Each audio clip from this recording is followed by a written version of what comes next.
Yes people, good morning, good afternoon, good evening to all of you. कैसे हैं सब लोग? होप सो आप सब लोग बहुत बढ़िया रहेंगे। मैं बता दूं, मैं भी बहुत अच्छा हूं।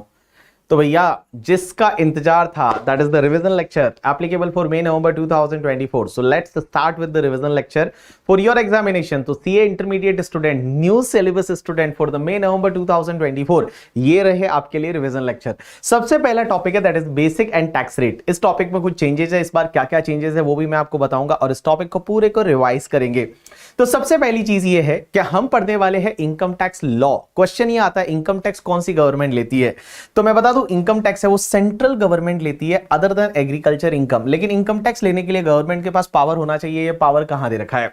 तो मैं बता दूं, ये पावर दे रखा है अपने कॉन्स्टिट्यूशन के 7th schedule to the article 246। तो कॉन्स्टिट्यूशन में आर्टिकल्स होते हैं, आर्टिकल्स जो 246 है उसका 7th शेड्यूल है। उस 7th शेड्यूल में कुछ लिस्ट दे रखी है, that is the list 1 union list, उसके साथ में स्टेट लिस्ट, कॉन्करेंट लिस्ट। तो यूनियन लिस्ट जो है that is the list number 1, उसका जो एंट्री नंबर 82 होता है वो बोलता है कि हमारी सेंट्रल गवर्नमेंट कोई भी इनकम पे टैक्स ले सकती है अदर देन एग्रीकल्चर इनकम। तो उस पावर की वजह से हमारी सेंट्रल गवर्नमेंट इनकम टैक्स लेती है। लेकिन क्वेश्चन ये आता है कि एग्रीकल्चर इनकम पे क्या इनकम टैक्स नहीं लगता? मैं बता दूं, एग्रीकल्चर इनकम पे नॉर्मली इनकम टैक्स नहीं लगता, बट अगर स्टेट गवर्नमेंट चाहे तो स्टेट गवर्नमेंट को यह पावर दे रखी है under entry number 46 of the state list में। स्टेट गवर्नमेंट को पावर दे रखी है, स्टेट गवर्नमेंट चाहे तो एग्रीकल्चर इनकम है उस पे टैक्स ले सकती है। अब क्वेश्चन ये आता है कि इनकम टैक्स लॉ को पढ़ने के लिए किन किन चीजों का नॉलेज होना चाहिए। तो सबसे पहले आता है income tax act 1961। Guys, income tax act 1961 है ना, ये एक main source of the income tax law है।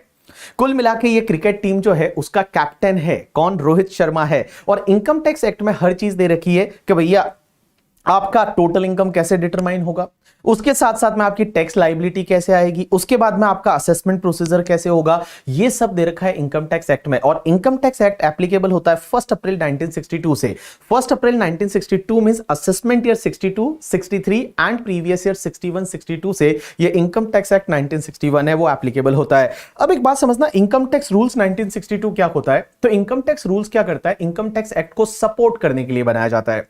जैसे इनकम टैक्स एक्ट में दे रखा है कि सेक्शन 32 में डेप्रिसिएशन मिलेगा एट प्रिस्क्राइब रेट। लेकिन रेट कहां पे प्रिस्क्राइब होगी? आपकी जो रेट है इनकम टैक्स की रेट, वो आपके इनकम टैक्स रूल्स में प्रिस्क्राइब होती है। As well as income tax act में लिखा हुआ है कि सेक्शन 139(1) में आपको इनकम टैक्स रिटर्न फाइल करने पड़ेंगे इन द प्रिस्क्राइब फॉर्म। लेकिन कौन से फॉर्म में फाइल करना पड़ेगा? आईटीआर वगैरह जो होते हैं इनकम टैक्स रिटर्न फॉर्म, वो कहां दे रखे हैं? इनकम टैक्स रूल्स में दे रखे हैं। उसके बाद में आता है annual finance act. Annual finance act क्या होता है कि इनकम टैक्स एक्ट में जितने भी चेंजेस करने होते हैं वो चेंजेस होते हैं फाइनेंस एक्ट के थ्रू। और मैं बता दूं, आपके एग्जाम के लिए जो फाइनेंस एक्ट एप्लीकेबल है that is the finance act 2023। और फाइनेंस एक्ट कैसे बना था? सबसे पहले फाइनेंस बिल प्रेजेंट किया था हमारी प्रेसिडेंट निर्मला सीतारमण जी ने एज ऑन द 1 फेब 2023 को। तो 1 फेब 2023 को निर्मला सीतारमण जी ने फाइनेंस बिल प्रेजेंट किया था, बजट प्रेजेंट किया था। उसके बाद में क्या होता है? उस पर डिस्कशन होता है। डिस्कशन होने के बाद में फाइनेंस बिल है वो पास होता है लोकसभा में, राज्यसभा में, और उसके बाद में प्रेसिडेंट के पास में जाता है। और जिस दिन प्रेसिडेंट उसको साइन कर देते हैं वो फाइनेंस एक्ट बन जाता है। पहले वो फाइनेंस बिल था और बाद में जाके वो फाइनेंस एक्ट बन जाता है। तो मैं बता दूं, अपना फाइनेंस एक्ट 2023 है वो 31 मार्च 2023 को हमारे प्रेसिडेंट जी ने उस पर साइन कर लिया था। और जिस दिन साइन किया उस दिन से वो क्या बन गया? तुम्हारा फाइनेंस एक्ट बन गया करके। ठीक है, चलिए उसके बाद में सर्कुलर नोटिफिकेशन क्या होते हैं? तो मैं बता दूं, सर्कुलर नोटिफिकेशन में क्या फर्क है। नोटिफिकेशन जो होते हैं किसी भी अमेंडमेंट का इफेक्ट देने के लिए नोटिफिकेशन लाए जाते हैं, किसी चीज को नोटिफाई करने के लिए नोटिफिकेशन लाए जाते हैं, अमेंडमेंट करने के लिए नोटिफिकेशन लाए जाते हैं, दैट इज नोटिफिकेशन। नोटिफिकेशन हर किसी पे बाइंडिंग होते हैं, मींस आप पे भी बाइंडिंग होंगे, इनकम टैक्स डिपार्टमेंट पे भी बाइंडिंग होंगे, that is called notification. But circular क्या होते हैं? इनकम टैक्स के इंटरनल पर्पस के लिए, इनकम टैक्स डिपार्टमेंट के इंटरनल पर्पस के लिए कुछ क्लेरिफिकेशन लाए जाते हैं, कुछ सर्कुलर लाए जाते हैं। ये आप पे बाइंडिंग नहीं होते, ये सिर्फ इनकम टैक्स डिपार्टमेंट पे बाइंडिंग होते हैं। इनकम टैक्स डिपार्टमेंट है वो उसको फॉलो करेगा। आपको अगर आपके लिए बेनिफिशियल है तो आप फॉलो कर सकते हो, दैट इज कॉल्ड सर्कुलर। उसके बाद में गाइस, सुप्रीम कोर्ट और हाई कोर्ट के जजमेंट क्या होता है ना, हर चीज इनकम टैक्स एक्ट में लिख नहीं सकते थे। तो बहुत बार क्या होता है, डिस्प्यूट्स होते हैं और वो डिस्प्यूट को रिजॉल्व करते हैं वो कौन करेंगे? केस लॉज करेंगे। तो यहां पे बहुत सारे केस लॉज है, हर हाई कोर्ट के केस लॉज आपको मिलेंगे, सुप्रीम कोर्ट के केस लॉज मिलेंगे, और वो सब आप पढ़ोगे। तो इन सब की जब कंबाइन स्टडी करते हैं तो हम बोलते हैं हम इनकम टैक्स लॉ पढ़ रहे हैं। अब एक चीज समझना, सेक्शन 4 होती है charging section of income tax. का इनकम टैक्स लगता कब है? पहली चीज तो मैं बता दूं, इनकम टैक्स से charge for every assessment year, her assessment year में इनकम टैक्स लगेगा। ऐसा नहीं कि जिंदगी में एक बार टैक्स भर दिया तो वापस टैक्स भरने की जरूरत नहीं, अगले साल इनकम कमाओगे उस पर वापस टैक्स भरना पड़ेगा। तो एवरी असेसमेंट ईयर है वो, एवरी असेसमेंट ईयर में आपको इनकम टैक्स लगेगा। सो इनकम टैक्स से charge for every assessment year, every assessment year में इनकम टैक्स लगेगा। It is charge on the every person, her person पे इनकम टैक्स लगता है, और पर्सन की डेफिनेशन सेक्शन 231 में दे रखी है। And guys it is applicable on total income earn by person in the previous year. तो प्रीवियस ईयर में जो आप इनकम कमाते हो, असेसमेंट ईयर में जाके उस पे टैक्स है वो लग जाता है। और टैक्स लगता है जो रेट फाइनेंस एक्ट में दे रखी है। तो नॉर्मली इनकम टैक्स की रेट है वो फाइनेंस एक्ट में दे रखी है, एज वेल एज कुछ रेट ऐसी होती है जो इनकम टैक्स एक्ट में दे रखी है, तो उस रेट से आपको इनकम टैक्स लगता है। लेकिन sir previous year assessment year का मतलब क्या होता है? तो मैं बता दूं, प्रीवियस ईयर ऐसा ईयर होता है जिस ईयर में आप इनकम कमाते हो। तो जिस ईयर में आप इनकम अर्न करते हो that is called your previous year, और जिस ईयर में उस इनकम पे आप टैक्स भरते हो that is called your assessment year. Example के लिए, आपके एग्जाम के लिए, your previous year is a 23-24। So previous year 23-24 means whatever income you have earn between 1 April 2023 till 31 March 2024, that is your previous year. Now इसका assessment year क्या रहेगा? 24-25 रहेगा। And 24-25 में 1 अप्रैल 2024 से लेके 31 मार्च 2025 is called your assessment year. तो previous year वो year होता है जिस ईयर में आप इनकम कमाते हो, असेसमेंट ईयर वो ईयर होता है जिस ईयर में आप उस पर टैक्स भरते हो। तो प्रीवियस ईयर में जो इनकम कमाओगे, असेसमेंट ईयर में जाके उस पर आपको टैक्स भरना पड़ेगा, रिटर्न वगैरह फाइल करना पड़ेगा।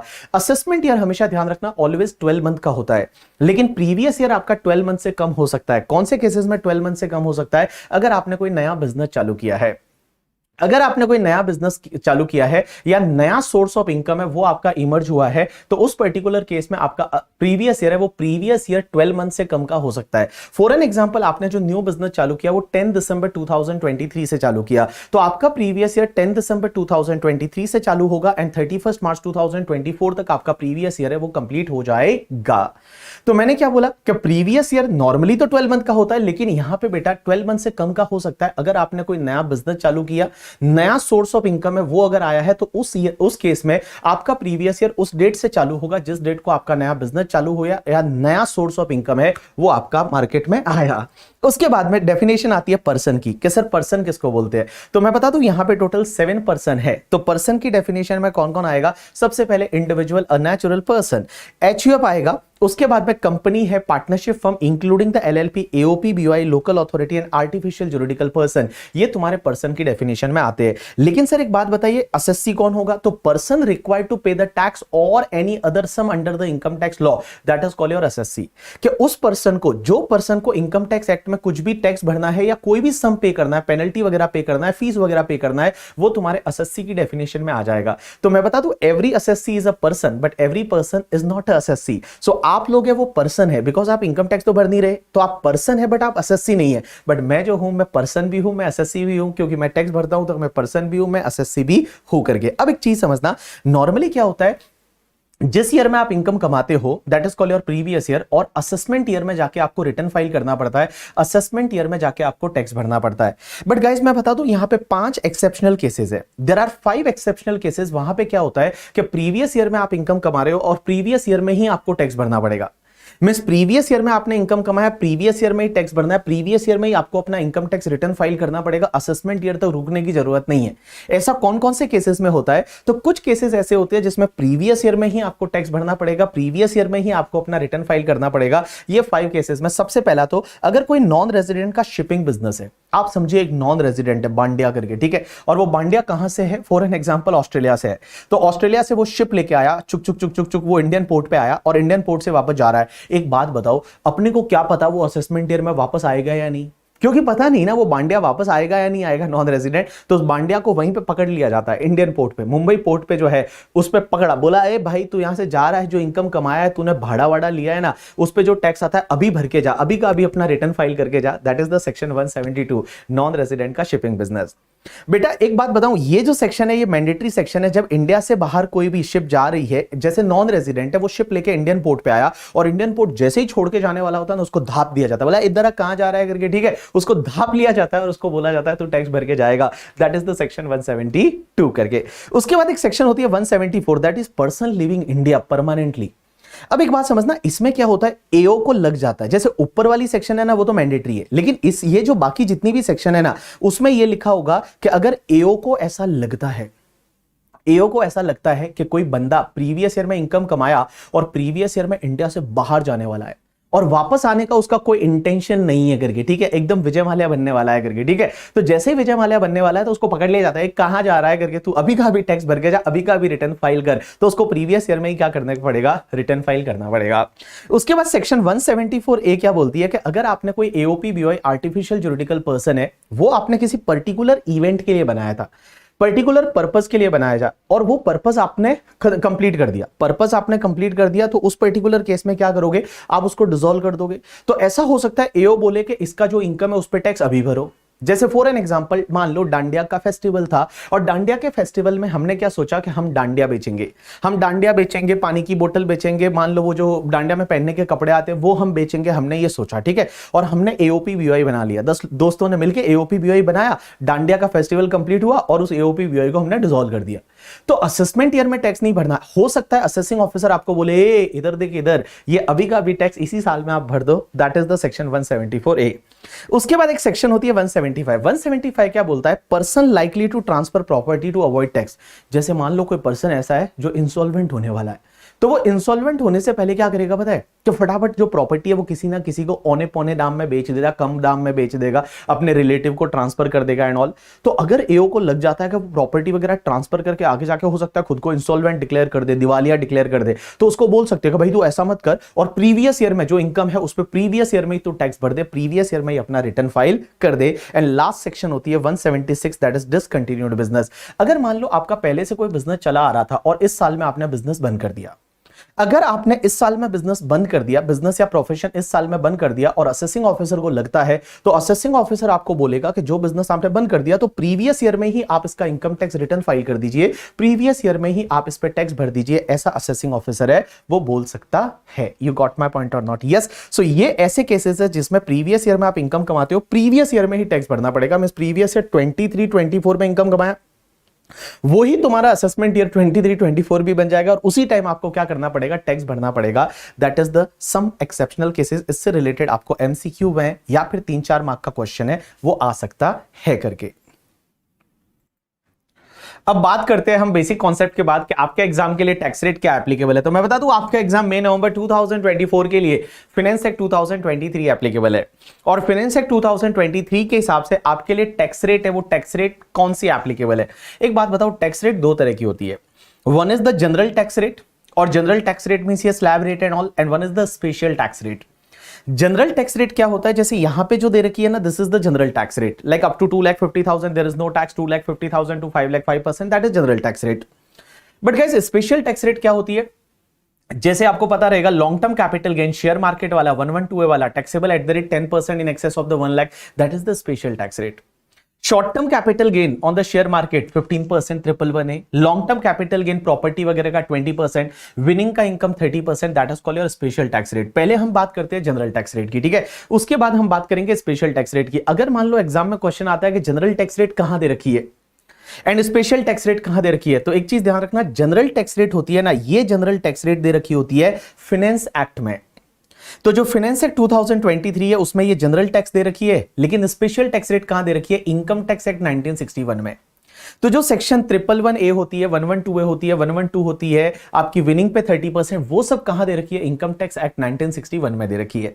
तो अगर कोई भी पूछे कि जनरल टैक्स रेट कहां दे रखी है, general tax rate finance act में दे रखी है और special tax rate income tax act में दे रखी है। तो चलिए अब सबसे पहले बात करते हैं जनरल टैक्स रेट की।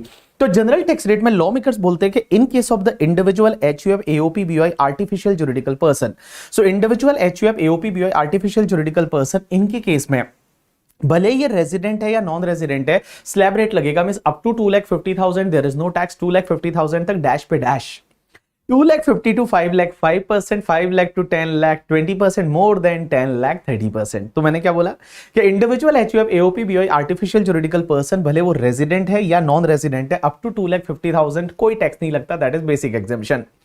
250 to 5 lakh 5%, 5 lakh to 10 lakh 20%, more than 10 lakh 30%।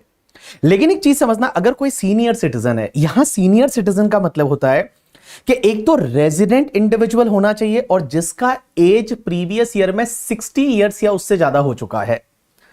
तो अगर कोई रेजिडेंट इंडिविजुअल है और उसका एज अपने प्रीवियस ईयर में, अपना प्रीवियस ईयर में प्रीवियस ईयर 23-24, जो प्रीवियस ईयर 23-24 है, इस प्रीवियस ईयर 23-24 में अगर उसका एज जो है वो 60 ईयर्स या उससे ज्यादा हो चुका है बट लेस देन 80 ईयर्स, उसको बोलेंगे सीनियर सिटीजन। लेकिन एक चीज ध्यान रखना, वो बंदा रेजिडेंट होना चाहिए, रेजिडेंट इंडिविजुअल होना चाहिए। अगर नॉन रेजिडेंट का एज जो है वो 72 ईयर्स है तो भी वो सीनियर सिटीजन नहीं है।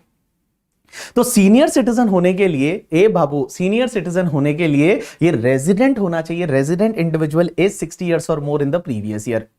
तो उस पर्टिकुलर केस में अप टू 3 लाख तक कोई भी टैक्स नहीं लगेगा। 3 lakh is basic exemption, 3 lakh to 5 lakh 5%, 5 lakh to 10 lakh 20%, more than 10 lakh 30%। अब एक चीज समझना, क्वेश्चन यहां पे ये आता है कि सर आप बोल रहे हो कि previous year means previous year 23-24, सो 23-24 मींस 1 अप्रैल 2023 टिल 31 मार्च 2024, इस पीरियड में कोई भी पर्सन 60 ईयर्स या उससे ज्यादा की एज का है एंड रेजिडेंट है, वो सीनियर सिटीजन है। लेकिन इसमें एक चीज समझना, अगर कोई पर्सन ऐसा है जो अपना 60th बर्थडे सेलिब्रेट कर रहा है, वो 60th बर्थडे सेलिब्रेट कर रहा है 1 अप्रैल 2024 को, 1 अप्रैल 2024 मींस अपने प्रीवियस ईयर के बाद में आएगा। तो अगर 1 अप्रैल 2024 को अपना 60th बर्थडे सेलिब्रेट कर रहा है तो भी यह माना जाएगा कि उसने 60 इयर्स ऑफ एज कंप्लीट कर दिया है 31 मार्च 2024 को। एंड गाइस, इस साल में उसको हायर बेसिक एग्जाम्पशन 3 लाख का बेनिफिट मिल जाएगा। तो मैंने क्या बोला कि अगर कोई इंडिविजुअल अपना 60th बर्थडे सेलिब्रेट कर रहा है, केक काट रहा है, वो 1 अप्रैल 2024 को काट रहा है, तो भी ये माना जाएगा कि उसने 60 इयर्स का एज कंप्लीट कर दिया है 31 मार्च 2024 को and he can claim the higher basic exemption of the 3 lakh. Now next part says that कि अगर कोई इंडिविजुअल है वो सुपर सीनियर सिटीजन है। Super senior citizen means resident individual age 80 years or more in the previous year, then up to 5 lakh is a basic exemption. 5 lakh तक कोई tax नहीं लगेगा।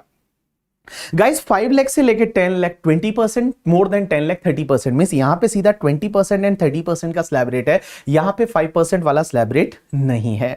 तो ये तुम्हारी जनरल टैक्स रेट रही। अगेन मैं रिवाइज करा रहा हूं, देखिए individual, HUF, AOP, BOI, artificial juridical person, भले रेजिडेंट हो या नॉन रेजिडेंट हो, up to 2,50,000 no tax, 250 to 5 lakh 5%, 5 lakh to 10 lakh 20%, more than 10 lakh 30%।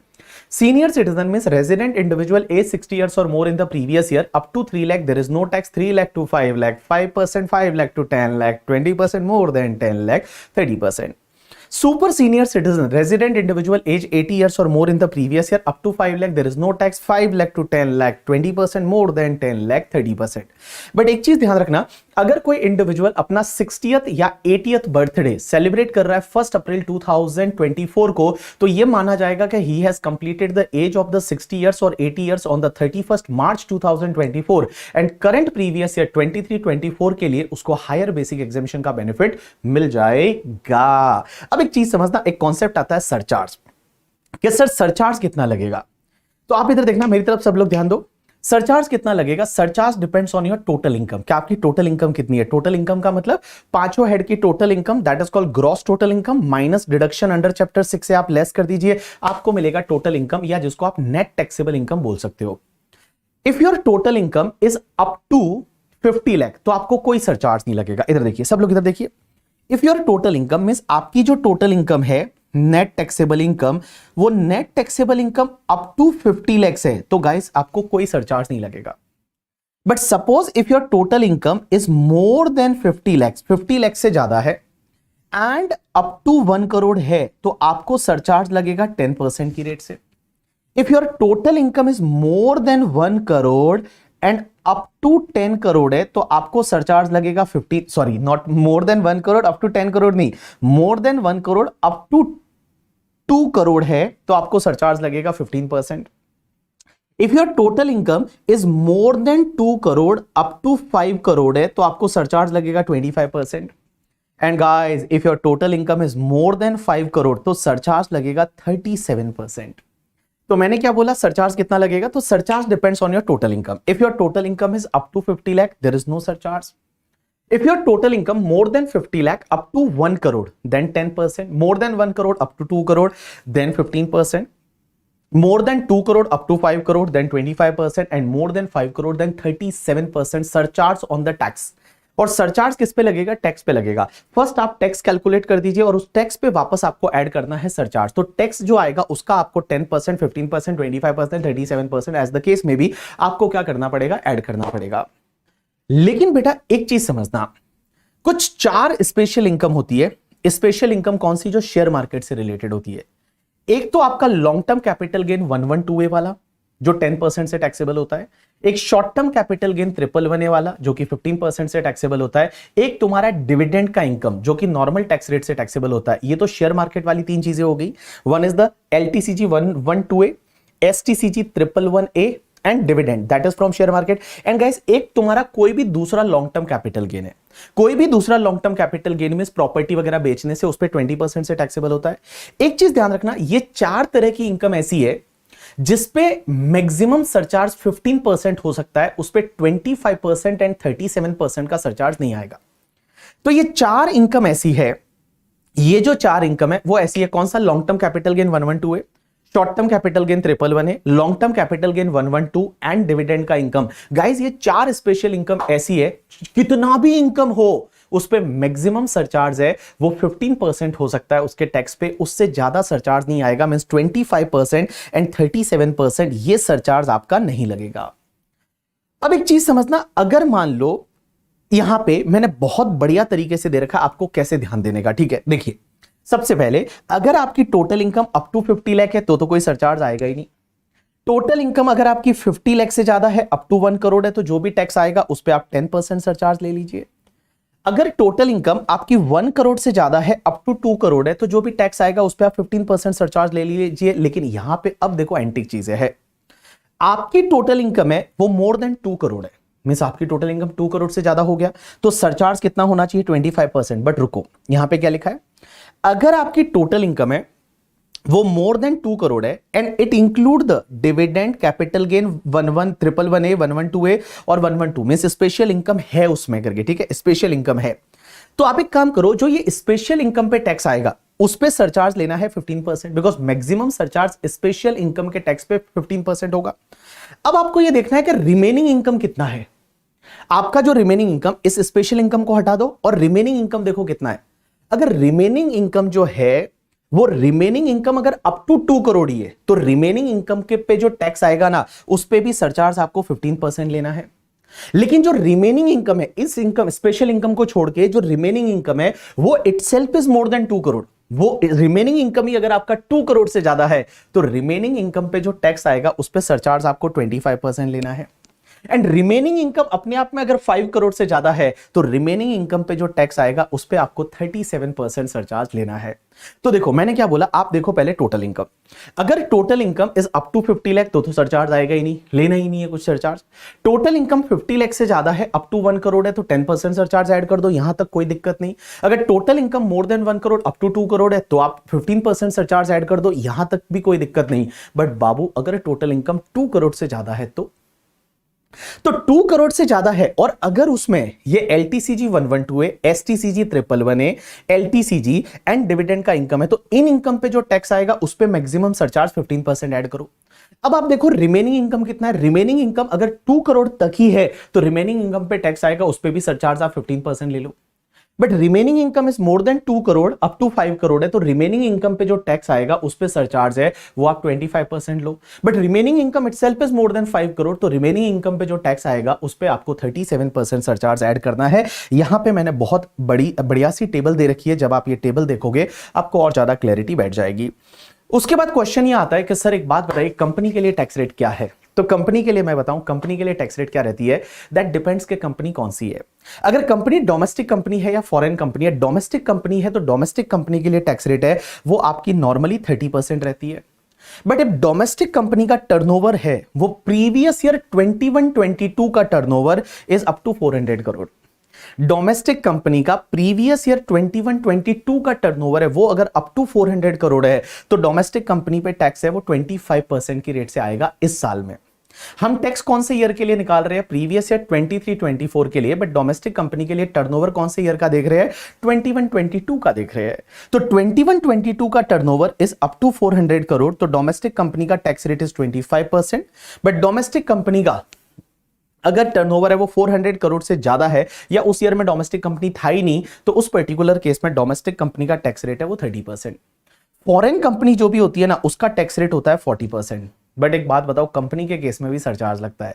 Company के केस में सरचार्ज लगेगा if your total income is more than 1 crore.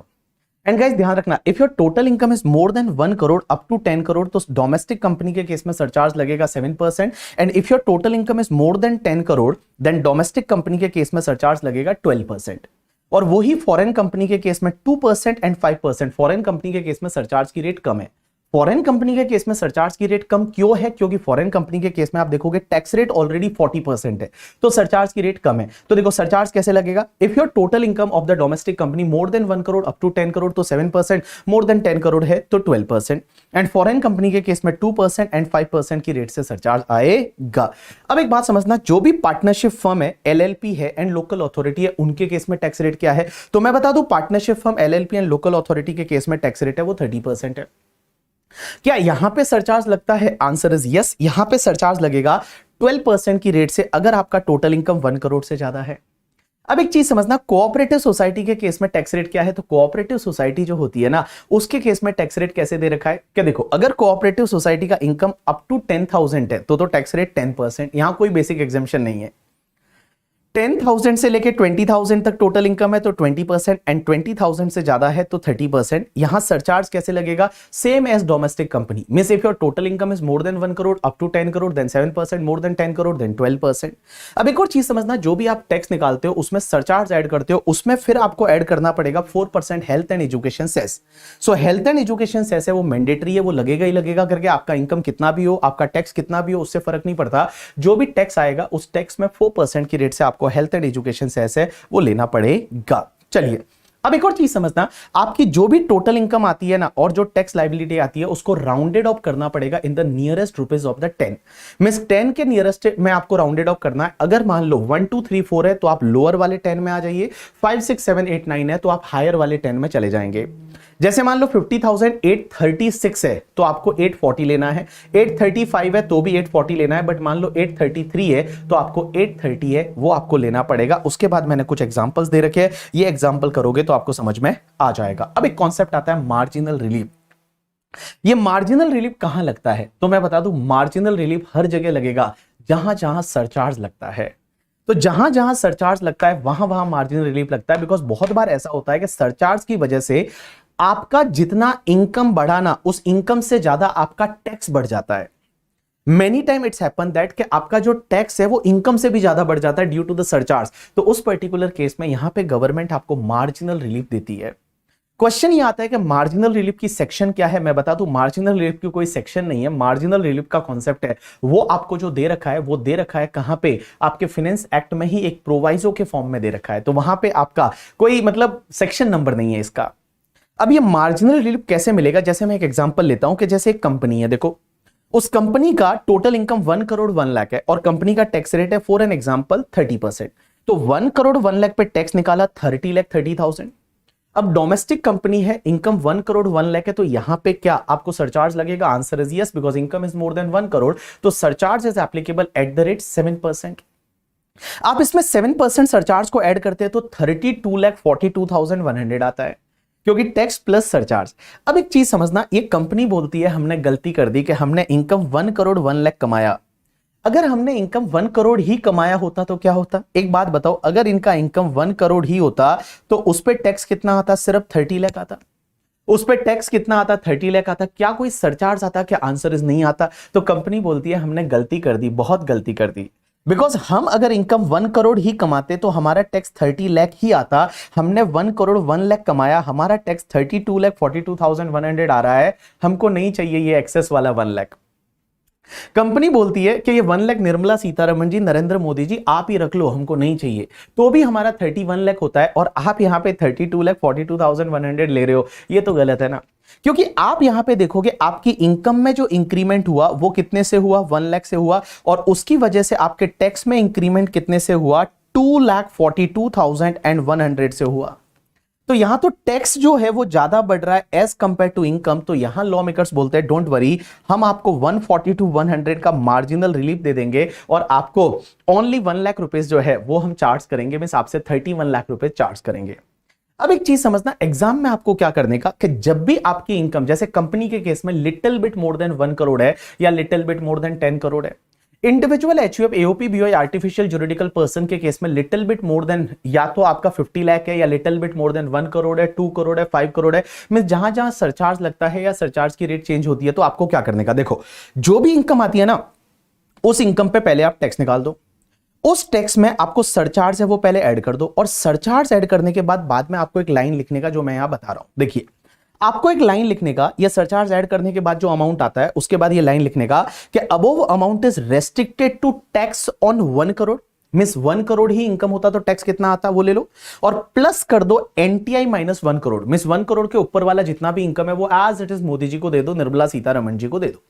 तो जो भी आपका 1 करोड़ अगर इनकम होता तो टैक्स कितना आता, 30 लाख आता, 30 लाख के ऊपर का इनकम कितना है, 1 लाख है, वो एज इट इज गवर्नमेंट को दे दो, 31 लाख आया। और मैं बोल रहा हूं कि ये वाला अमाउंट जो है ये दूसरे 31 लाख से रेस्ट्रिक्ट करेगा, इसका मतलब विच एवर इज लोअर है वो आप कंटिन्यू कर दो, यहां ऑटोमेटिकली मार्जिनल रिलीफ मिल जाएगा, ऑटोमेटिकली मार्जिनल रिलीफ है वो आपका मिल जाएगा, और फिर आप इसमें health and education cess add कर दो।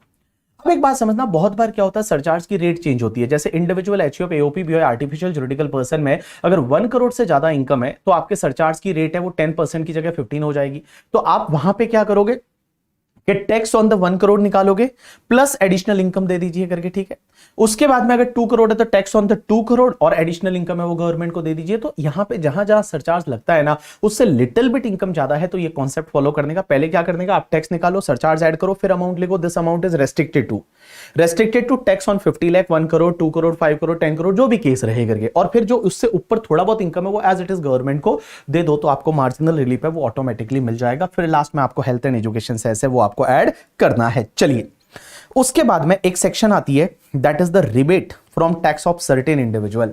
एक बात समझना, 87A का रिबेट, ये 87A का रिबेट क्या बोलता है पता है कि अगर कोई भी पर्सन रेजिडेंट इंडिविजुअल है और उसका टोटल इनकम है वो 5 लाख से ज्यादा नहीं है, total income is up to 5 lakh, तो बेटा उसको रिबेट मिलेगा 87A का, और 87A का रिबेट कितना मिलेगा, 100% ऑफ द टैक्स पेबल और 12,500 which ever is lower.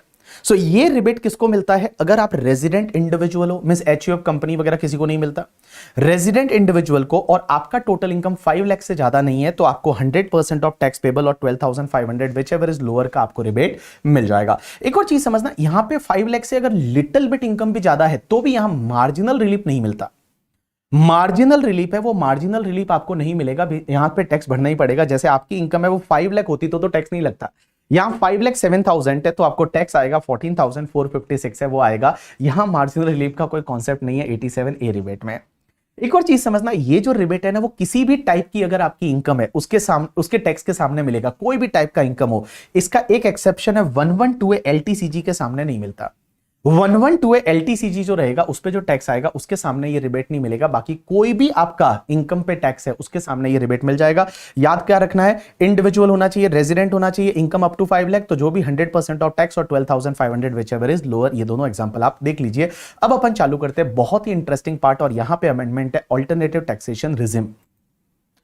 Yes people, तो यहां पे आपको ध्यान देना है 115 BAC, और ये एग्जाम में क्वेश्चन आने वाला है, इस बार लिख के ले लो करके, ठीक है। क्यों आने वाला है उसके पीछे का रीजन भी अभी मैं बताऊंगा।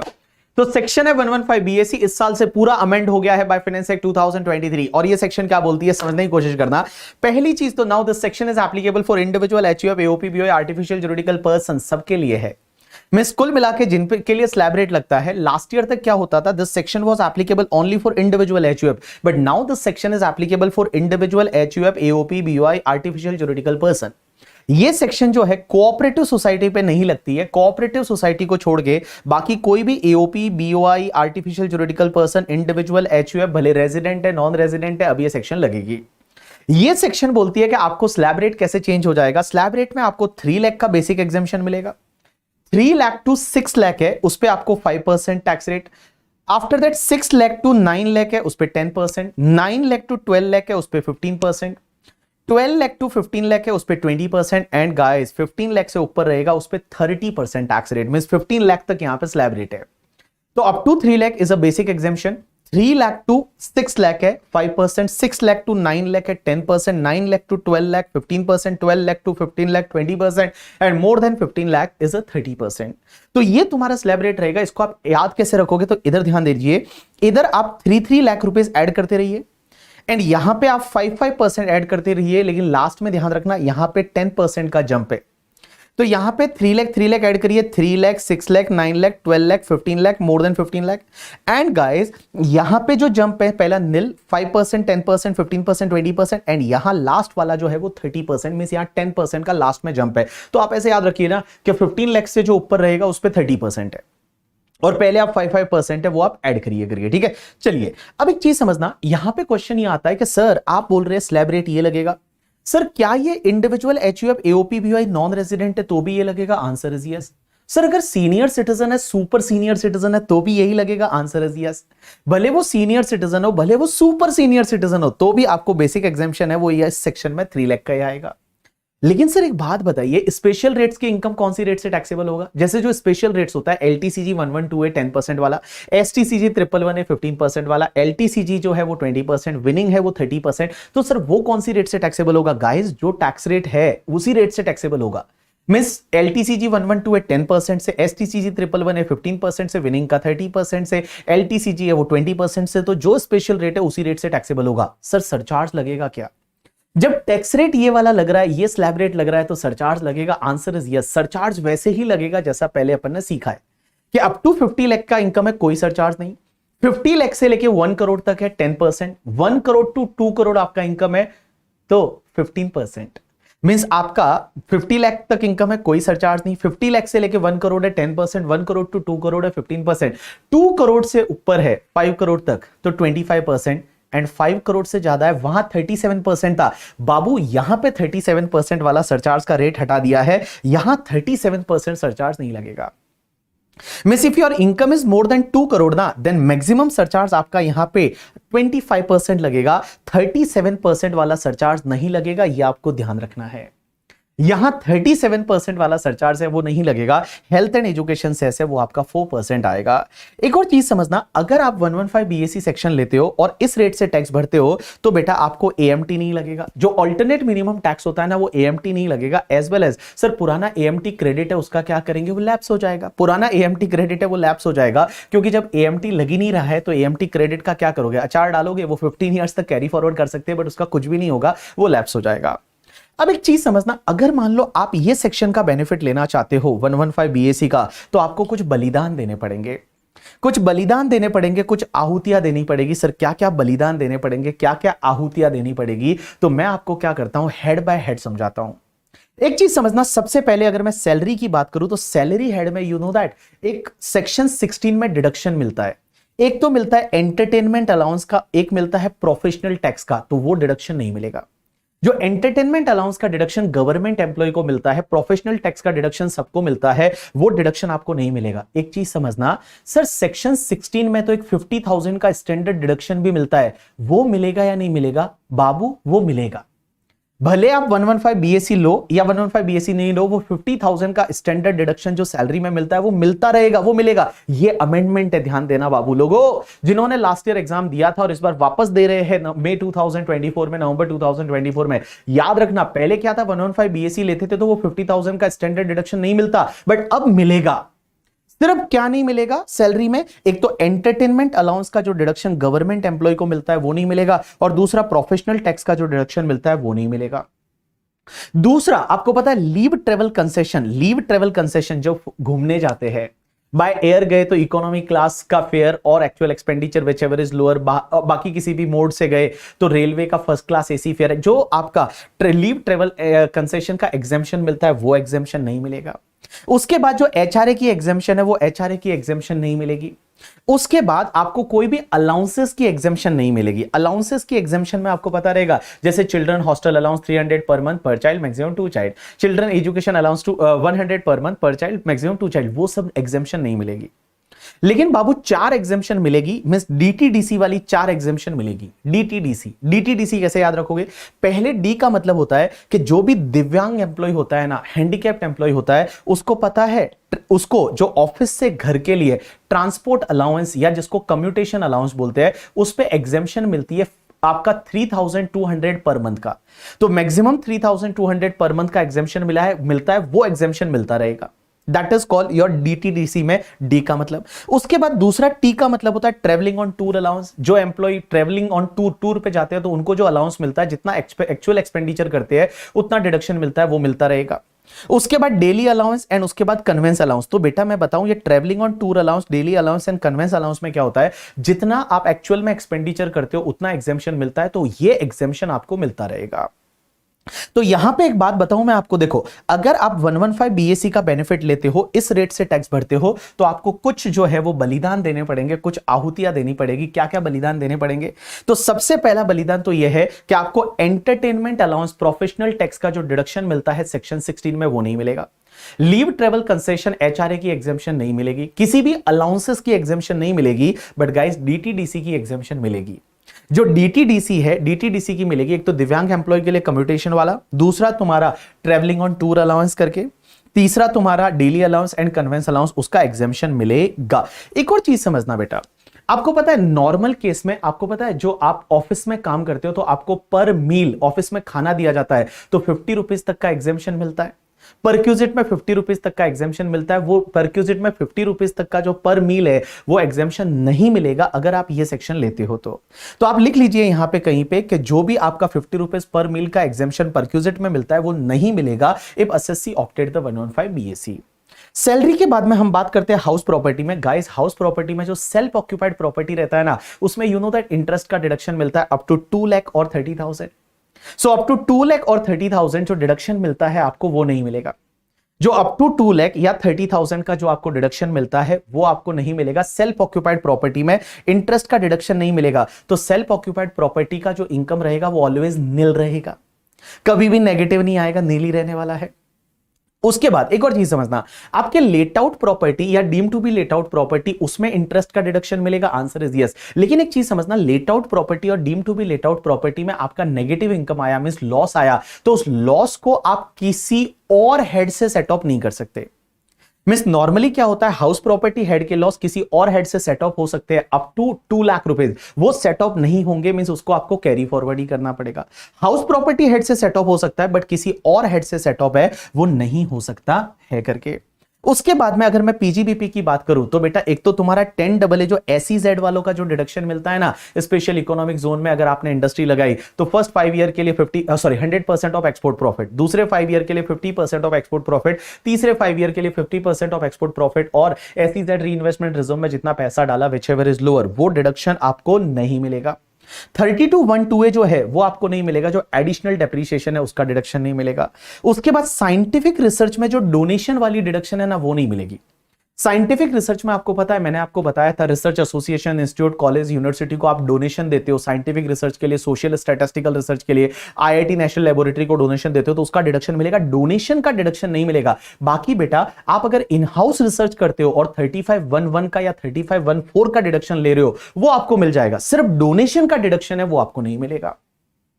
उसके बाद आपको 35AD, अरे वो specified business, cold chain facility, warehousing for agriculture produce, warehousing for sugar, slurry pipeline, transportation of iron ore वाली, याद आया। उसके बाद में आपका हॉस्पिटल, होटल होना चाहिए 2 स्टार और वो कैटेगरी, वो स्पेसिफाइड बिजनेस, वो 100% डिडक्शन नहीं मिलेंगे। उसके बाद आईएफओएस में अगर मैं बात करूं ना, तो माइनर की इनकम जब आप पेरेंट्स के हाथ में ऐड करते हो तो यू नो दैट पेरेंट्स को एक 1032 में 1500 पर एनम पर चाइल्ड का एक एग्जेम्पशन मिलता है, maximum unlimited child, maximum child की लिमिट नहीं है। तो ये वाला जो एग्जेम्पशन 1032 में जो मिलता है वो नहीं मिलेगा। उसके बाद जो एमपी एमएलए को जो डेली या कॉन्स्टिट्यूएंसी अलाउंस होते हैं वो एग्जेम्प्ट होते हैं, डेली एंड कॉन्स्टिट्यूएंसी अलाउंस है वो एग्जेम्प्ट होते हैं, वो एग्जेम्पशन नहीं मिलेगा। उसके बाद गाइस डिडक्शन अंडर चैप्टर 6 है, एटीसी डी वगैरह जो है, एटीयू, एटीटीटीए, एटीटीटीबी, डिडक्शन कुछ भी नहीं मिलेगा। लेकिन यहां पे ध्यान रखना 3 डिडक्शन मिलेंगे। एक तो 80JJAA, 80JJAA ले सकते हो। 80JJAA क्या होता है पता है, जा मत आ क्या होता है, जब आप क्या करते हो, न्यू एम्प्लॉय को रिक्रूट करते हो, आपका अगर बिजनेस है और बिजनेस में आप न्यू एम्प्लॉय को रिक्रूट करते हो तो जितना उनका सैलरी है उसका 30% डिडक्शन मिलता है 80JJAA में, वो डिडक्शन मिलेगा 115 बीएससी ले रहे हो तो भी। उसके बाद में 80CCD2 मिलेगा। 80CCD2 क्या होता है कि एम्प्लॉयर का न्यू पेंशन स्कीम में कंट्रीब्यूशन, तो एम्प्लॉयर ने जितना न्यू पेंशन स्कीम में कंट्रीब्यूशन किया, वो जितना कंट्रीब्यूशन किया है और 10% ऑफ सैलरी, और central government state government employee के केस में 14% ऑफ सैलरी, उतना डिडक्शन एम्प्लॉय को मिलता है एम्प्लॉयर के कंट्रीब्यूशन का, तो वो 80CCD2 मिलेगा एंड एक 80CCH2 मिलेगा।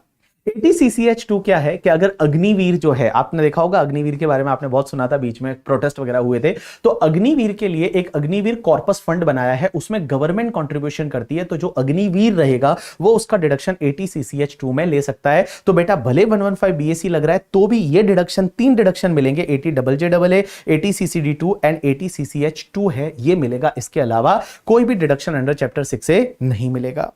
अब एक और चीज समझना, अगर इससे रिलेटेड मींस इन सेक्शन से रिलेटेड अगर कोई भी पुराना लॉस या अनएब्सॉर्ब डेप्रिसिएशन है तो उसको इग्नोर करना है। इन सेक्शन से रिलेटेड अगर कोई भी पुराना लॉस या अनएब्सॉर्ब डेप्रिसिएशन है तो उसको आपको इग्नोर करना है करके, ठीक है। चलिए उसके बाद में बेटा यहां पे क्वेश्चन ये आता है कि क्या सर हम 115 बीएससी या नॉर्मल वाली कौन सी सेक्शन लेनी चाहिए। एक बात बताऊं, अभी मैं जो लाइन बोलने वाला हूं वो ध्यान देना। इस साल से ये चेंज हुआ है कि ये जो सेक्शन है ना 115 बीएससी, ये डिफॉल्ट सेक्शन है। मतलब अगर आप कुछ भी नहीं बोलोगे तो आपको ये सेक्शन लगेगी, मींस आपको इसी के हिसाब से टैक्स भरना है। This is the default section. Default क्या होता है, जैसे मोबाइल में सेटिंग होता है ना, डिफॉल्ट सेटिंग। सो डिफॉल्ट सेटिंग का मतलब डिफॉल्ट ये रहेगा। तो आपको मैं बताऊं, अगर कुछ नहीं करोगे तो डिफॉल्ट सेक्शन है वो ये है, इस रेट से टैक्स भरना ही भरना है। अब अगर आपको यह सेक्शन नहीं लेना है तो आपको रिटर्न फाइलिंग की ड्यू डेट से पहले पहले अपने रिटर्न में एक फॉर्म भरना पड़ेगा और उसमें बताना पड़ेगा कि हम इस सेक्शन से ऑप्ट आउट कर रहे हैं। अगर आप इस सेक्शन से ऑप्ट आउट करोगे तो फिर आपको नॉर्मल वाली टैक्स रेट लगेगी, but otherwise guys this year से, इस साल से ये आपके लिए डिफॉल्ट टैक्सेशन रेजिम है। मतलब ये तो आपको लगेगा ही लगेगा। अगर ये नहीं लेना है तो फिर आपको इससे बाहर जाना पड़ेगा। रिटर्न फाइलिंग की ड्यू डेट से पहले पहले आपको क्या करना पड़ेगा, आपको एओ को बताना पड़ेगा, अपने रिटर्न में बताना पड़ेगा कि हम ऑप्ट आउट कर रहे हैं 115 बीएससी से, तब आप नॉर्मल प्रोविजन में चले जाओगे। अब एक चीज समझना, यहां पे एक इंटरेस्टिंग चीज ये आती है कि अगर आपको 115 बीएससी नहीं लेना है तो आपको क्या करना पड़ेगा। अगर आपका पीजीबीपी का इनकम नहीं है तो एवरी ईयर आपके पास ऑप्शन है, हर साल आपके पास ऑप्शन है, हर साल आपके पास ऑप्शन है कि हमको 115 बीएससी लेना है या नहीं लेना। अगर कुछ नहीं बोलोगे तो 115 बीएससी है डिफॉल्ट, बट अगर आपने 115 बीएससी से ऑप्ट आउट किया तो नॉर्मल वाले प्रोविजन के हिसाब से आपको टैक्स भरना पड़ेगा। लेकिन एक चीज समझना, अगर आपका बिजनेस का इनकम है, पीजीबीपी का इनकम है, तो आपको क्या करना है, इस साल में पीजीबीपी का इनकम है, आपको नॉर्मल प्रोविजन के हिसाब से जाना है, तो आप इस सेक्शन से ऑप्ट आउट करो। आप 115 बीएससी से ऑप्ट आउट मींस 115 बीएससी से बाहर आओ, उसका फॉर्म भर दोगे, हम नॉर्मल प्रोविजन फॉलो करेंगे। अब क्वेश्चन ही आता है, नॉर्मल प्रोविजन एक बार फॉलो कर दिया और अगर आपका बिजनेस का इनकम है तो हर साल आप नॉर्मल प्रोविजन फॉलो करोगे। लेकिन अगर आगे जाके किसी साल आपने 115 बीएससी ले लिया, आपने 115 बीएससी ऑप्ट इन कर लिया, ऑप्ट इन कर लिया मींस 115 बीएससी लिया, तो अगर आपने एक बार 115 बीएससी ले लिया तो फिर वापस आप 115 बीएससी से बाहर नहीं जा सकते जब तक कि आपका बिजनेस का इनकम है। तो मैंने क्या बोला, देखो अगर बिजनेस का इनकम नहीं है तो एवरी ईयर आपके पास ऑप्शन है कि 115 बीएससी से ऑप्ट आउट करना है या 115 बीएससी के हिसाब से जाना है। 115 BSc is default, every year आपके पास ऑप्शन है। लेकिन अगर आपका बिजनेस का इनकम है तो आप अगर 115 बीएससी से ऑप्ट आउट कर लेते हो तो फिर हर साल आपको जो है वो नॉर्मल प्रोविजन के हिसाब से ही टैक्स भरना है। लेकिन किसी ईयर अगर आपने 115 बीएससी के हिसाब से टैक्स भरा तो फिर वापस आप नॉर्मल प्रोविजन के हिसाब से टैक्स नहीं भर पाओगे जब तक कि आपका पीजीबीपी का इनकम है, जब तक कि आपका पीजीबीपी का इनकम है। अब एक और चीज समझना, यहां पे एक इंटरेस्टिंग चीज ये आती है कि सर एक बात बताओ, एग्जाम में अगर कोई क्वेश्चन आया और कुछ भी नहीं बोला तो हमको टैक्स कौन सी रेट से निकालना है। मैं बताऊं, कुछ भी नहीं बोला तो आपको टैक्स 115 बीएससी के हिसाब से निकालना है, because this is the default taxation regime. लेकिन अगर एग्जामिनर ने यह बोला है कि SSC opted out from 115 BSc तो फिर आप नॉर्मल रेट के हिसाब से, जो नॉर्मल स्लैब रेट था उसके हिसाब से टैक्स निकालोगे। अगर मान लो एग्जामिनर ने यह पूछा है कि आप बेस्ट पॉसिबल टैक्स प्लानिंग बताइए कि एसएससी को क्या करना है, तो आप क्या करोगे, दोनों के हिसाब से टैक्स निकालोगे। एक बार निकालोगे default taxation regime of the 115 BSc और एक opt out means normal provision के हिसाब से निकालोगे, और जिसमें से जो बेनिफिशियल रहेगा वो एसएससी को आप सजेस्ट करोगे। एक और चीज बता दूं, यहां पे एक और अमेंडमेंट ये है, दैट इज सेक्शन 87A का रिबेट। और 87A का रिबेट जो है ना, वो अगर आप 115 बीएसई में हो, डिफॉल्ट टैक्सेशन रिजिम में हो, तो यहां पे रिबेट का अमाउंट बढ़ा दिया है। अपन ने क्या बोला था कि 115 अब बीएसई अगर आप नहीं लेते हो तो आपको 87 ए का रिबेट ये मिलेगा। और 87 ए का रिबेट क्या बोलता था, रेजिडेंट इंडिविजुअल आपका इनकम अप टू 5 लाख है तो 12,500 और 100% of taxes whichever is lower का आपको रिबेट मिलेगा। लेकिन गाइस यहां पे इन्होंने चेंज कर दिया और अब बोला कि अगर मान लो आप जो है 115 बीएसई डिफॉल्ट टैक्सेशन रिजिम के हिसाब से टैक्स भरते हो तो बेटा ये रेजिडेंट इंडिविजुअल को रिबेट मिलेगा अगर आपका इनकम अप टू 7 लाख है, तो 5 लाख की जगह यहां 7 हो गया। एंड गाइस रिबेट का अमाउंट है वो 100% ऑफ टैक्स पेबल और 25,000 which ever is lower, means यार 12,500 की जगह 25,000 हो गया करके, ठीक है। तो देखो 115 बीएसई में अगर आपका 115 बीएसई है तो और उस पर्टिकुलर केस में आपका इनकम अप टू 7 लाख है, रेजिडेंट इंडिविजुअल है, तो आपका टैक्स पेबल और 25,000 विच एवर इज लोअर है उतना रिबेट मिलेगा। तो मार्केट में बोलते हैं 7 लाख तक की इनकम पे आपको कोई भी टैक्स नहीं लगता due to this particular case. लेकिन यहां पे एक चीज समझना, अगर आपका इनकम 7 लाख से लिटिल बिट ज्यादा है तो यहां पे आपको मार्जिनल रिलीफ मिलेगा रिबेट में भी। मींस यहां रिबेट के केस में मार्जिनल रिलीफ है वो मिलेगा, जैसे आपका इनकम जो है वो 7,01,000 है तो क्या ये रिबेट मिलेगा या नहीं मिलेगा, मिलेगा। यहां पे मार्जिनल रिलीफ का कॉन्सेप्ट है वो इंट्रोड्यूस किया है, लेकिन वो सिर्फ यहां पे किया है। जो नॉर्मल वाला जो था जहां पे 12,500 और 5 लाख वाला था वहां पे मार्जिनल रिलीफ का कोई कॉन्सेप्ट इंट्रोड्यूस नहीं किया, बट यहां पे मार्जिनल रिलीफ का कॉन्सेप्ट है वो इंट्रोड्यूस किया है कि अगर आपकी income little bit more then 7 lakh है करके, ठीक है, और उसकी वजह से टैक्स बढ़ रहा है तो यहां पे आपको मार्जिनल रिलीफ का कॉन्सेप्ट है वो लगेगा। आप यहां पे इस क्वेश्चन को देखोगे तो आपको इजीली समझ में आ जाएगा। अब ये तो बात हो गई आपकी जनरल टैक्स रेट की। अब अपन बात करते हैं स्पेशल टैक्स रेट। एक तो 115 बीबी, जो भी आपकी विनिंग की इनकम रहेगी, lottery, crossword puzzles, horse races and all करके, ठीक है, कार्ड गेम वगैरह, तो उस पे 30% की रेट से टैक्स लगता है। अब एक बात समझना, जो आपकी ऑनलाइन गेम्स की विनिंग है, ऑनलाइन गेम का मतलब होता है जो आप कंप्यूटर पे खेलते हो, जैसे ड्रीम 11 करके या फिर रमी करके, आजकल वो चलता है ना रमी करके, तो रमी है, ड्रीम 11 है, उसके साथ साथ में आपका जो क्रिकेट 11 सर्कल है, तो वो जो गेम खेलते हो उस पे भी आपका विनिंग पे 30% की रेट से टैक्स लगेगा 115 बीबीजे में।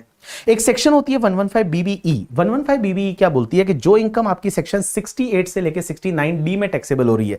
अब ये 68 से 69 डी कौन सी है, ये वाली इनकम है, मैं अभी आपको समझाऊंगा। अगर 68 से लेकर 69 डी में टैक्सेबल होती है ना तो उसको डीम्ड इनकम माना जाता है और उस पर टैक्स रेट 60% होगा और सरचार्ज का rate 25%, health and education cess 4%, means effectively आपको 78% की रेट से टैक्स लगेगा। 60% टैक्स रेट प्लस आपका सरचार्ज 25% 75% हो जाएगा और प्लस 4% आपका 78% हो जाएगा। और इसके सामने कोई लॉसेस वगैरह सेट ऑफ नहीं होता, ये deemed income as it is taxable होती है 78% से।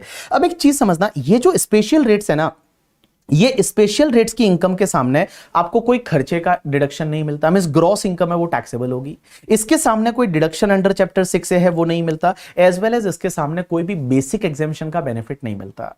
बेसिक एग्जेम्पशन जो होती है उसका बेनिफिट आपको ये स्पेशल रेट्स की इनकम के सामने, विनिंग वगैरह के सामने नहीं मिलता, लेकिन 2-3 इनकम के सामने मिलता है, जैसे एलटीसीजी 112 है, एसटीसीजी 111 है, या एलटीसीजी आपका 112 वाला है जो मैं कैपिटल गेन में बताऊंगा, वहां आप बेसिक एग्जेम्पशन का बेनिफिट रेजिडेंट इंडिविजुअल एचयूएफ ले सकता है।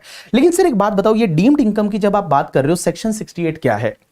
सेक्शन 68 से लेके सेक्शन 69 डी, सबसे पहले section 68 that is cash credit. Cash credit ये सेक्शन ये बोलती है कि मान लो आपके बुक्स ऑफ अकाउंट्स में कुछ पैसा क्रेडिट हुआ, कुछ क्रेडिट हुआ, आपसे पूछा ये पैसा कहां से आया, आप उसका एक्सप्लेनेशन नहीं दे पा रहे हो, आप जो है उसका एक्सप्लेनेशन नहीं दे पा रहे हो, या फिर आप कुछ भी बोल रहे हो कि भगवान जी सपने में आए थे, उन्होंने बोला था मैं तुमको 5 करोड़ भेज दूंगा, तो शायद ये तो भगवान जी ने ही भेजा होगा।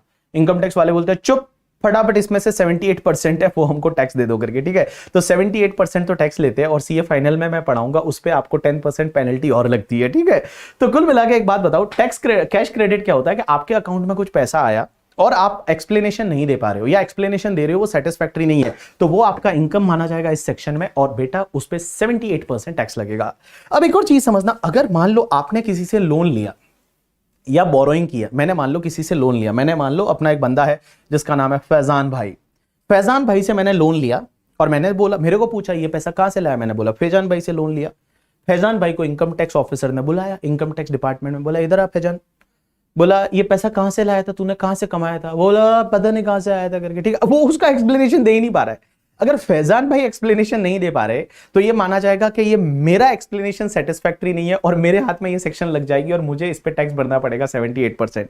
तो आप अगर किसी से लोन या बोरोइंग लेते हो और उस बंदे का एक्सप्लेनेशन सेटिस्फैक्टरी नहीं है तो भी ये माना जाएगा आपका एक्सप्लेनेशन सेटिस्फैक्टरी नहीं है और बेटा आपको 78% टैक्स लग जाएगा। एक और चीज समझना, अगर कोई प्राइवेट लिमिटेड कंपनी है, क्लोजली हेल्ड कंपनी है, उसने मान लो शेयर इशू किए, उसने शेयर का एप्लीकेशन मनी मिला या शेयर कैपिटल का पैसा मिला और आगे वाला बंदा जो है जिसने शेयर खरीदा है उसका एक्सप्लेनेशन सेटिस्फैक्टरी नहीं है कि उसने वो पैसा कहां से लाया था, तो ये माना जाएगा उस कंपनी का एक्सप्लेनेशन सेटिस्फैक्टरी नहीं है और कंपनी के हाथ में वो इनकम माना जाएगा और बेटा टैक्सेबल हो जाएगा 78% से।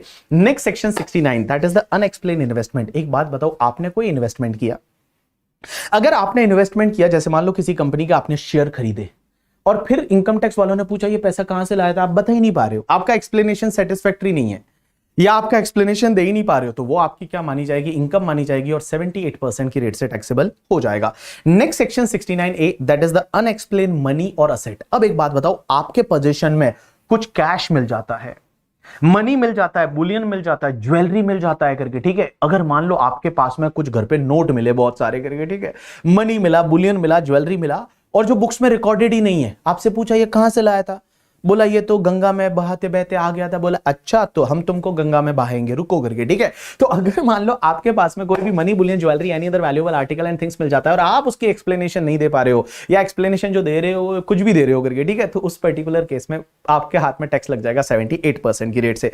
उसके बाद सेक्शन 69B क्या बोलता है बताए, कि आपका कोई इन्वेस्टमेंट है जो आपने बुक्स में रिकॉर्ड तो किया है बट फुल्ली रिकॉर्ड नहीं किया।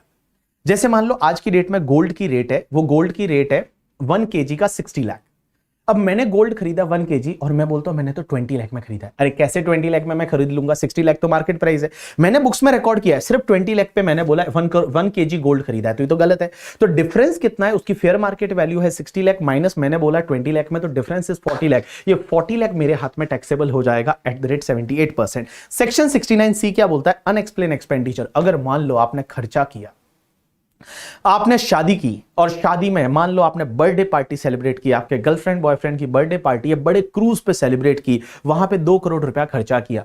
इनकम टैक्स वालों ने देख लिया, कहा ओ भाई साहब 2-2 करोड़ रुपए पार्टी में उड़ा रहे हो, कहां से लाए थे पैसा, आपसे पूछा कहां से लाए थे, बोला भगवान ने दिया था, बोला भगवान ने, प्रभु ने दिया था करके, ठीक है, बोले अच्छा अभी मैं दिलाता हूं रुको। तो उस पर्टिकुलर केस में अगर आपने कोई खर्चा किया और आपका सोर्स बताना पड़ेगा वो पैसा कहां से लाया था, अगर आपकी एक्सप्लेनेशन सेटिस्फैक्टरी नहीं है तो 78% उस पर टैक्स लग जाएगा। और सेक्शन 69D क्या बोलती है कि अगर मान लो हुंडी पे, मतलब प्रोमिसरी नोट के बेसिस पे आप कैश में अगर लोन लेते हो या उसका कैश में लोन का रीपेमेंट करते हो, किस पे करते हो, हुंडी पे। हुंडी का मतलब होता है प्रोमिसरी नोट। तो उस पर्टिकुलर केस में अगर आपने कैश में लोन लिया या कैश में रीपे किया हुंडी लोन, तो बेटा ये सेक्शन लग जाएगी और उस पर टैक्स लग जाएगा 78%।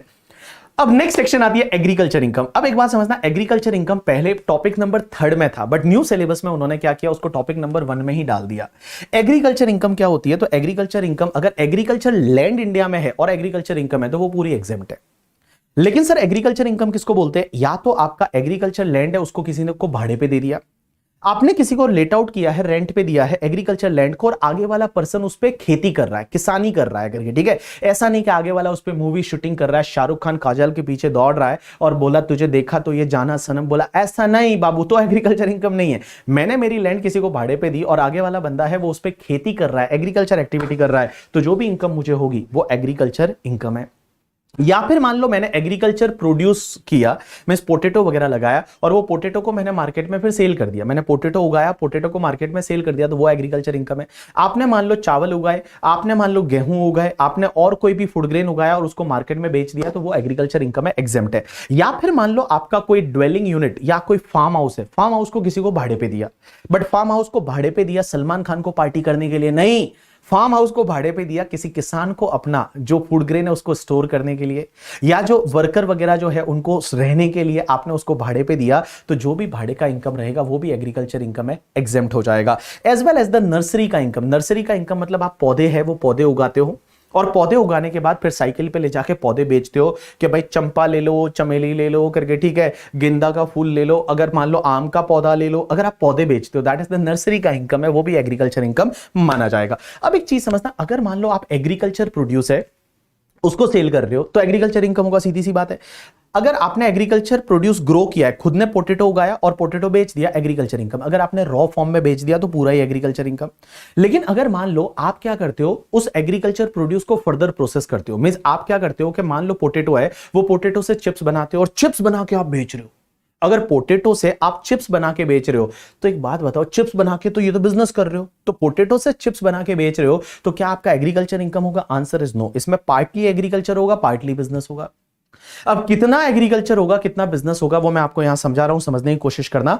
अगर आप क्या करते हो, सेल करते हो आफ्टर फर्दर प्रोसेस, और वो प्रोसेस ऑप्शनल है। पोटैटो से चिप्स बनाना जरूरी नहीं है करके, ठीक है। पोटैटो बिकता है मार्केट में, या फिर शुगर कैन बिकता है, आप शुगर कैन से शुगर बना के फिर बेच रहे हो। तो एग्रीकल्चर इनकम कितना होगा कि अगर उस पोटैटो को आप मार्केट में बेचते तो कितनी फेयर मार्केट वैल्यू आती। आप फर्दर प्रोसेस ना करते और पोटैटो को उसी स्टेज पे अगर मार्केट में बेच देते तो कितना पैसा आता। तो FMV of the agriculture produce further process minus cost of cultivation less कर दो, ये एग्रीकल्चर इनकम है। और बिजनेस का इनकम कितना होगा, जो फाइनल प्रोडक्ट आपने चिप्स बेचा या शुगर बेचा उससे कितना पैसा आया, minus FMV of agriculture produce, आपने कितना यूज किया था, एग्रीकल्चर प्रोड्यूस आप ही ने ग्रो किया था, वो कितना इस शुगर बनाने में या फिर आपका चिप्स बनाने में यूज किया था, उसका एफएमवी लेस कर दो। मींस यहां पे जो एफएमवी है मोस्टली वो लेस कर दो और फर्दर प्रोसेस कॉस्ट लेस कर दो, जो बचेगा वो पीजीबीपी का इनकम होगा। लेकिन गाइस एक बात बताओ, अगर आप growing and manufacturing of tea coffee रबड़ में हो, अगर आप growing and manufacturing of the tea coffee रबड़ में हो, तो वहां पे स्पेसिफिक परसेंटेज दे रखे हैं कि इतना बिजनेस होगा, इतना एग्रीकल्चर होगा। सबसे पहला, अगर आप growing and manufacturing of T में हो, चाय टी में, तो यहां पे 40-60 करना है। अगर आप growing and manufacturing of rubber में हो, और रबर में क्या कर रहे हो, दो ही एक्टिविटी कर रहे हो, रबर को सॉरी पहले कॉफी की बात कर लेते हैं, ठीक है। तो देखो सबसे पहले चाय, growing and manufacturing of T में हो तो 40-60 करने का। Growing and manufacturing of coffee में हो और कॉफी में सिर्फ क्योर एंड ग्रो करके बेच देते हो, ग्रो क्योर करके बेच देते हो, तो 25-75 करके। अगर मान लो कॉफी में ग्रो क्योर रोस्टेड ग्राउंडेड, अगर 4 एक्टिविटी करते हो तो 40-60। एंड गाइस अगर मान लो आप रबर में हो, growing and manufacturing of rubber, तो 35-65। अब हमेशा ध्यान रखना, यहां परसेंटेज तो याद हो जाता है, लेकिन ज्यादा परसेंटेज किसका है, कम परसेंटेज किसका है। तो ध्यान रखना, इंडिया में मैक्सिमम पॉपुलेशन एग्रीकल्चर पे डिपेंडेंट है, तो ज्यादा परसेंटेज एग्रीकल्चर का है और कम परसेंटेज है वो आपके बिजनेस का है। तो जहां 60-40 होगा तो 60% एग्रीकल्चर, 40% बिजनेस। जहां 75-25% होगा तो 75% है वो आपका किसके लिए है, एग्रीकल्चर के लिए है, 25% है वो आपके बिजनेस के लिए है। तो ज्यादा परसेंटेज है वो हमेशा ध्यान रखना एग्रीकल्चर है, कम वाला बिजनेस के लिए है। एक और चीज समझना, एक कॉन्सेप्ट आता है पार्शियल इंटीग्रेशन। पार्शियल इंटीग्रेशन क्या होता है कि एग्रीकल्चर इनकम ऐसे तो एग्जेम्प्ट होती है, लेकिन बेटा टैक्स कैलकुलेट करते टाइम कभी कभी एग्रीकल्चर इनकम को ऐड करना पड़ता है। एग्रीकल्चर इनकम ऐसे तो एग्जेम्प्ट है क्योंकि वो इनकम में ही नहीं आएगा, जीटीआई में ही नहीं आएगा, लेकिन बेटा टैक्स कैलकुलेट करते टाइम कभी कभी एग्रीकल्चर इनकम को इंक्लूड करना पड़ता है। कब? 3 कंडीशन सेटिस्फाइड हुई तो। पहला, assessee individual HUF AOP BOE artificial juridical person means slab rate वाला है।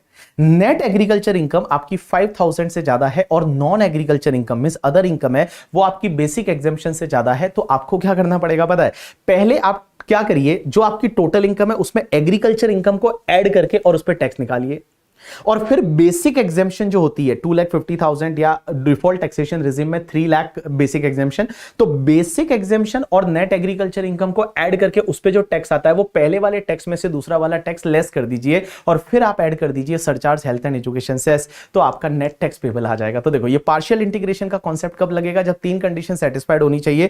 एसएससी कौन होना चाहिए, individual HUF AOP BOE artificial juridical person. Agriculture income जो है वो आपका 5000 से ज्यादा है।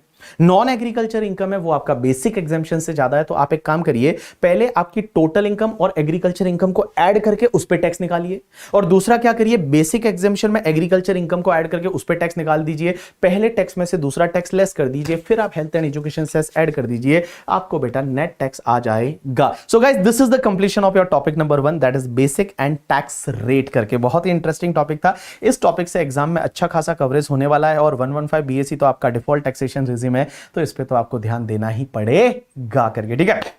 सो ये आपका पहला रिवीजन था। टोटल आपके सिलेबस में कितने टॉपिक है? 13 टॉपिक है, तो मैं आपको 13 रिवीजन लेक्चर है वो देने वाला हूं। सर कब तक हो जाएंगे? I will try to complete within the 1 month करके, मैं 1 मंथ का टारगेट लेके चल रहा हूं कि 1 और 1.5 मंथ में ये कंप्लीट हो जाएगा। और जब तक नए रिवीजन लेक्चर नहीं आते तब तक आप पुराने रिवीजन लेक्चर लास्ट ईयर वाले हैं उसको आप रेफर कर सकते हैं, नए वाले में अमेंडमेंट है वो अमेंडमेंट कवर होंगे करके, ठीक है। चलिए, तो आज के लिए इतना बहुत है। बट मैं बता दूं, जो लोग एग्जाम दे रहे हैं, बाबू एक चीज तो है, इस दुनिया में पढ़ना तो पड़ेगा, बिना पढ़े कुछ नहीं हो सकता। You have to study hard, because hard work बड़ा जरूरी है। मैंने ऐसे ऐसे लोगों को देखा है जो बड़े टैलेंटेड थे पहले बट वो फेल हो गए, बट ऐसे ऐसे लोगों को देखा है जो टैलेंटेड नहीं थे बट हार्डवर्किंग थे और वो पास हो गए। एक चीज आप ध्यान दो, अपने आप से पूछना, क्या आप अगर मान लो इस एग्जाम में क्लियर नहीं हुए नवंबर 2023 में, तो कहीं ना कहीं पे आपने अपना 100% नहीं दिया था। तो आप उसको एनालाइज करिए, उसको इंप्रूव करिए और इस बार 100% देने की कोशिश करिए। बिकॉज मैं हमेशा बोलता हूं, give your 100%, ICAI will give you 50% and we need only 50% to crack the exam. And मैं बता दूं, नए सिलेबस में 1-2 एग्जाम जो रहेंगे फर्स्ट और सेकंड, उसका रिजल्ट बहुत अच्छा रहेगा। रिजल्ट बहुत अच्छा रहेगा। ICAI आपको पास करना चाहती है, बस आप पास होना चाहते हैं या नहीं वो आप डिसाइड कर लीजिए करके, ठीक है। So guys, best of luck for your examination. मैंने ये रिवीजन लेक्चर यहां डाला है, आपको कम से कम 10 बार इसको रिवाइज करना है। 10 बार आप इसको सुनोगे, लेकिन आपको कब सुनना है? जब आप ऐसे ही कहीं टाइम पास कर रहे हो, खाना खा रहे हो, मेरे को लगा लीजिए मेरी आवाज जो है वो इतनी लाइक कर्कश वाली तो नहीं है करके, ठीक है। तो आपको इतनी लाइक स्मूथिंग लगेगी आवाज, तो उसको सुनिए, रिवाइज करिए, जिससे कि कॉन्सेप्ट है वो आपके दिमाग में बार बार आते रहे। Because revision is a must, और आपको एटलीस्ट 3-4 बार है वो रिवाइज करना है और उसके बाद में आपको एग्जाम के लिए जाना है। Thanks a lot people, that's enough for today from my side. See you in the next lecture.